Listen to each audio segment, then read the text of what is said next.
Hey, good evening, everybody. It is March 14th, and we are talking a little bit today about, okay, so I named this Five Smooth Stones, and I want to kind of paint this picture for you of five things that we can do to help our businesses.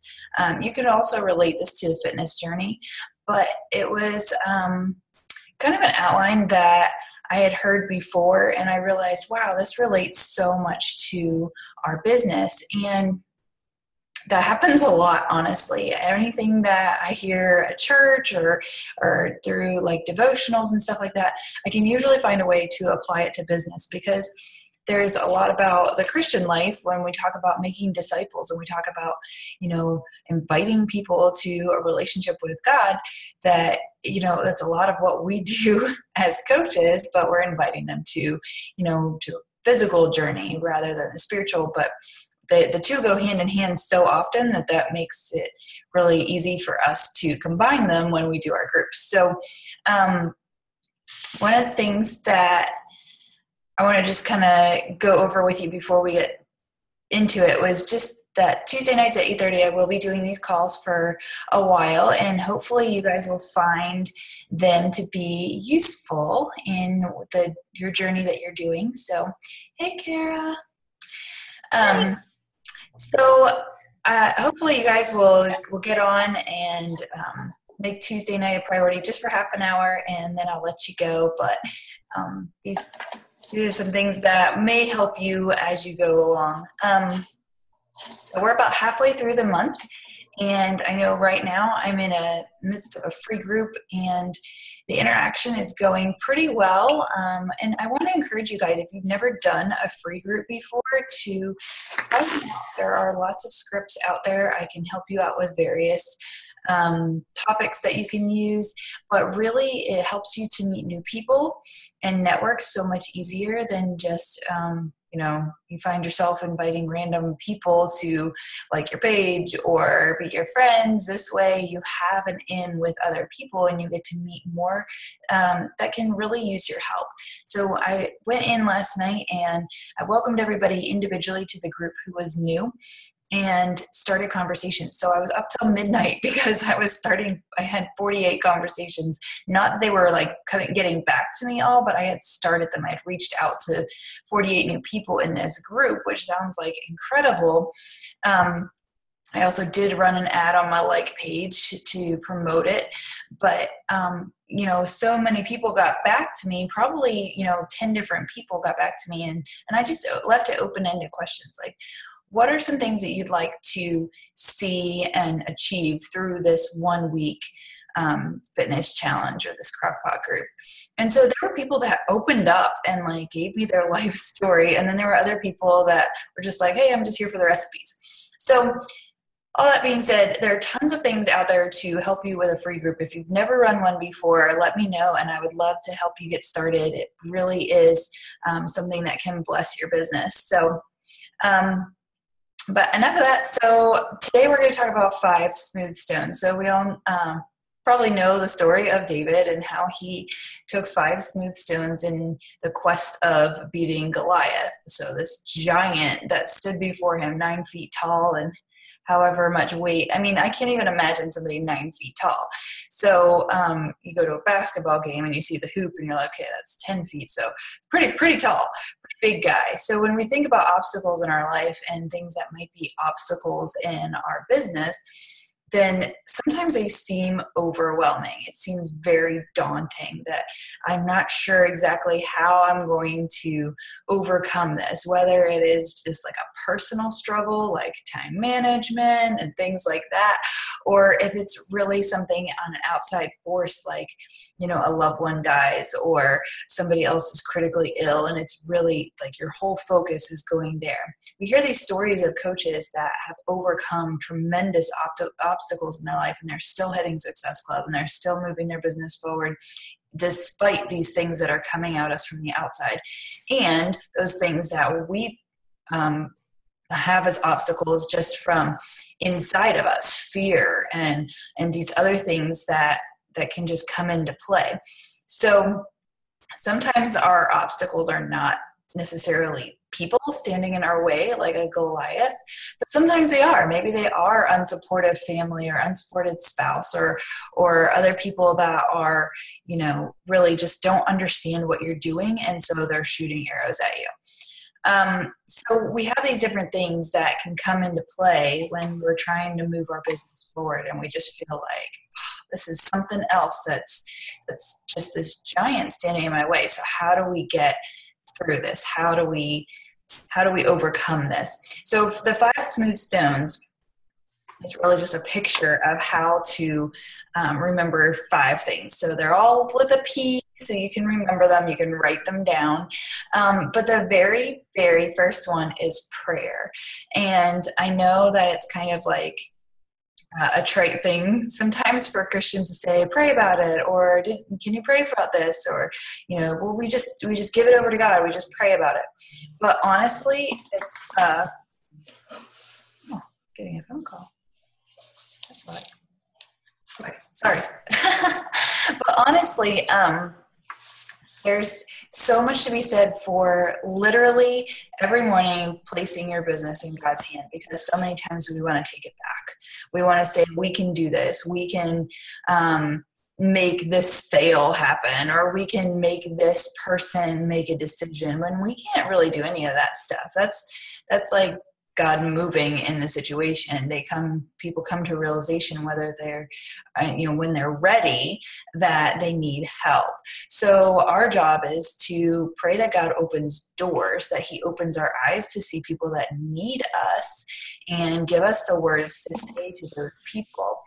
A lot of times we get so wrapped up, especially like this time of the month, if you're not where you want to be, it's really easy to force conversations. It's really easy to force things to happen. And you know what? People know that. They can sense it. They feel it. And they're not going to go with you when you're trying to, rush the process.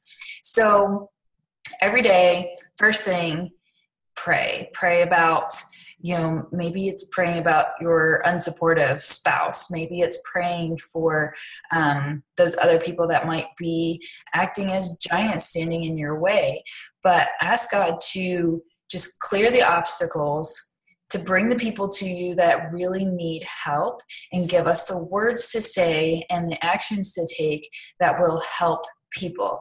Because we can meet physical needs through these programs and products, but he's the one that's going to meet spiritual needs as well. And hopefully through the groups that we're running, that we can shine that light in that direction as well. So the idea is, it's the same concept of when you give somebody bread, you give something a physical thing that they need, then they are more open and willing to hear the spiritual as well. So that's the first one. The second one is priority. So this goes along with time management. It goes along with a lot of things, but priority. What are we prioritizing in our business? Well, it also goes back to, what is your vision? What do you want to accomplish through this business? Because if you don't have that written down, if you don't have like your mission statement for your business, then what are you really working towards? So that everything else will line up with those priorities. Shillian Johnson did a 30-day push, and it's a free training if you are interested in doing some personal development. It comes in an email format. She does a great job. I did it back last summer. And one of the things that she has in there is identifying your key priorities in your life. Is it your family? Is it your business? Is it this? Is it your health? Is it your relationship with God? Like all of these things. Well, they're all priority, right? But what is your key priorities? And if things don't line up in that respect, then you're not going to be able to accomplish your goals and still have good relationships. So prioritizing can fall into creating that vision, that overarching vision for what you want to do with this. It can fall in line with your key priorities, making sure, like, if my key priority is to be home with my children, and because my kids are my key priority, then what is going to get me there? Well, making enough money through my business to support my family so I can stay at home and work from home. So it all goes back to that. I want to be with my kids. Those are my key priorities. So I'm working towards that end. And then down to the day-to-day, what are your priority tasks that you have to accomplish each day? So I carry my phone with me at all times, and I am always looking at my to-do list. It's an app. It's called AnyDo, and you can't really see it very well. But anyway, there's a whole list that, well, this is mostly tomorrow, but every day I have a list, and I can put on there what are my key priorities, like what are my things that I absolutely have to do. Well, I have to do my power hour, I do my devotions, I do my workout. I always have on there eat better, because just in case I slip up, I want to remind myself, hey, eating's important. Eating the right things is important. And then it can change day to day as far as other things. Those are non-negotiables, though, as far as basically the vital behaviors. So that's priority, so in a day-to-day task. So the third one is poise. So poise, I think about how we carry ourselves, how we are conducting business, how we are putting ourselves out there on social media. It's been said, I think it was even said in the National Wake Up Call today, this week, that what you put out on social media is who you are. It's a story of your life. And even today, I was listening to something else, and it says, what can I post that will make people see me as influential in life? So some of the things are just like every day, my kids were cute, here you go, here's a picture. But then there's other things that are just like, what is going to make people be drawn to me? How do I carry myself? What are they going to see when they just go to my page? Because when you friend request new people, what's the first thing they're going to do? They're going to go to your page. They want to see your timeline. They want to see who you are. So we need to remember and keep that in mind in how we do everything, from conversations one-on-one to how we can connect with our challengers and making sure that they're getting results, and to what we post on social media, that we are reflecting that person that can be influencing them to a better self. So number 4 is passion. So you really have to think about, this kind of goes back to, your priorities, but you think about your passion. What are the things that you're super passionate about? What are those? Because this business, Beachbody, may not be your passion. Yes, it's something that once you get into it, you can get consumed, and your thoughts can be constantly going to, what can I do next for Beachbody? Yep. Okay, so it happens when you're excited about something. That's what you think about. I remember when I was first training for my first half marathon, or my first full marathon. Gosh, I trained for 6 months for my first full marathon. That's all I thought about. Like, I just trained and trained and trained and trained. And I followed a plan, and I crossed it off, and I just like running, looking up running articles, I mean, like, that's what was like consuming my time. And so what is your passion? What is one thing that you really want to spend your life doing? And this it doesn't have to be health and fitness related. It can be something completely different. Kara's sitting in her art room right now. Art, that's huge. So this doesn't have to be your passion, but it can fund, it can fuel those other passions that you have. So if your passion is health and fitness and you just really love it, maybe it's clean eating, maybe it's, your dog, maybe it could be whatever it is, like, this can help you reach that goal because it is a business. It is. So yes, we are helping people, and we do not have to apologize for the fact that we make a living doing it. So those things can help with funding your passion, helping you reach those goals. My passion is adoption. I want to help people get adoption grants. I'm not there yet, but I'm working hard. I want to be there. I want to help as many people as possible on that spectrum. That has nothing to do with working out and drinking Shakeology, but having this business will help that passion. So just brainstorm a little bit. I challenge you to kind of really think about it and pray about, like, what is my ultimate passion and how can God use this opportunity to lead to that. And then the very last one is persistence. So number 5 is persistence. This is key.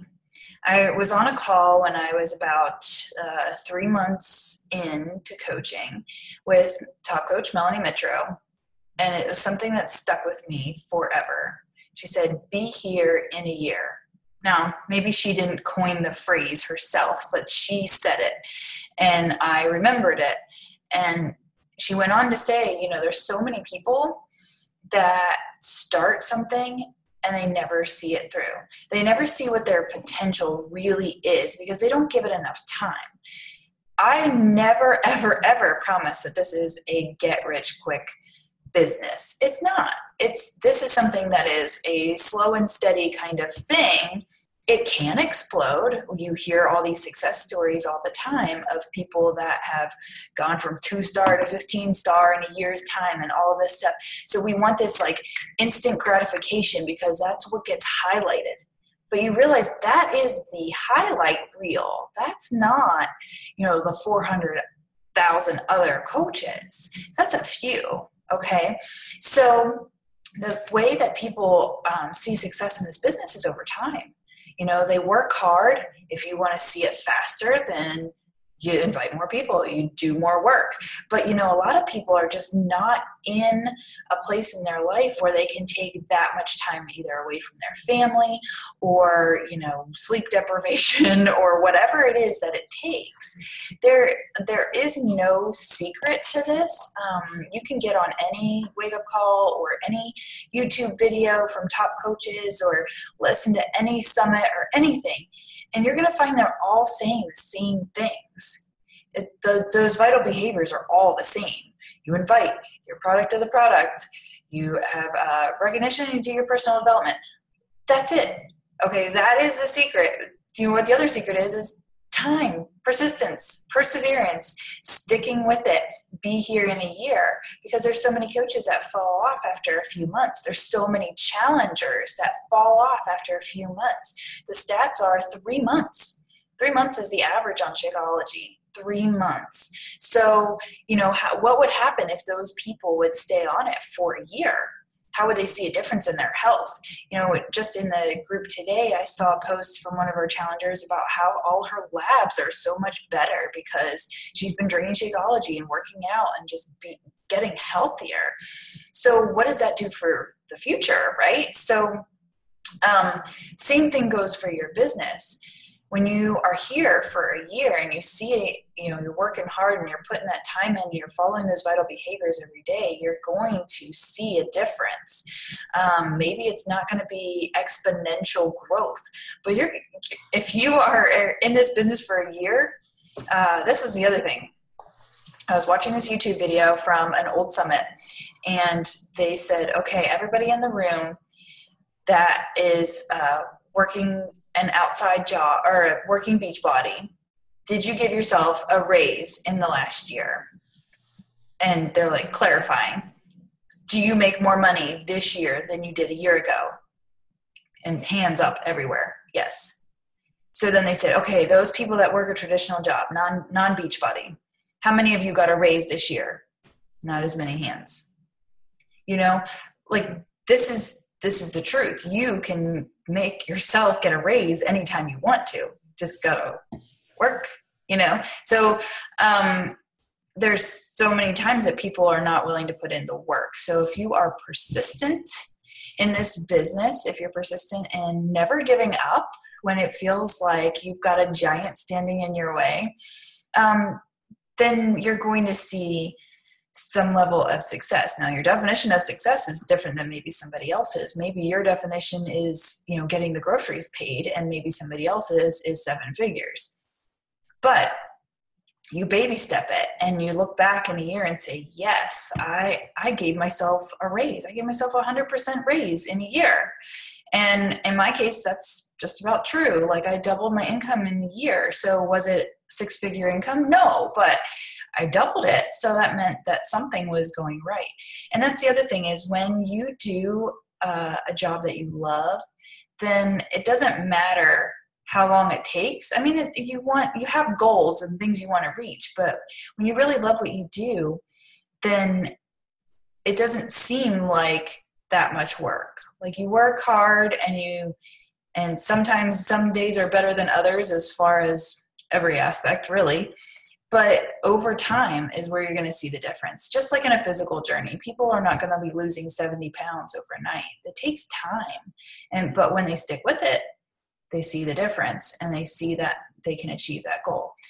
So those are the 5 things that I just kind of wanted to chat with you about. I guess those 5 P's were prayer, priority, poise, passion, and persistence. And these were things that I really feel like, even in that story of David and Goliath, those were characteristics that David had. He, went to God, and he carried himself with poise, and he had his priorities in line to, help his family and help his country, and the passion that he had for God, and perseverance, persistence in doing this. And when nobody else would, he was the only one there. And he was like the most unlikely person to go up against this 9-foot giant. And he did it because he knew God was on his side. So even when you feel like that little shepherd boy that is up against this big giant, you got to carry these 5 principles with you, that when you are putting yourself out there in a way that is going to reflect Christ, when you're giving your business over to him, it's not going to be instant gratification success. It's going to be over time, over that, because you are persistent. But I challenge you to be here in a year and see what happens. See if it's worth it. Because to me, it totally was. It was totally worth it at the 1-year mark. And it still is now at the 20-month mark. So that is kind of like my call to action for you guys, is put these principles into play in your everyday life and see what happens. It may not look anything like what you think. Maybe you will be blessed beyond what you can imagine. So that's what I have for you today. Do you guys have anything you want to say? All right, all quiet on the Western Front. All right, well, I hope that this helps a little bit and gives you a little bit of nugget to think about for the week. And I don't think I really have any other announcements other than 20th starts the new Fight For It group with Prep. And on the 28th will be our Coach Sneak Peek call. And I think that's pretty much it. April 8th, you guys have heard, is the next Super Saturday. So I'd encourage you to get to one in your area, or even host one if you want. So those are the few things that are coming up. And if that's it, then I'll stop recording.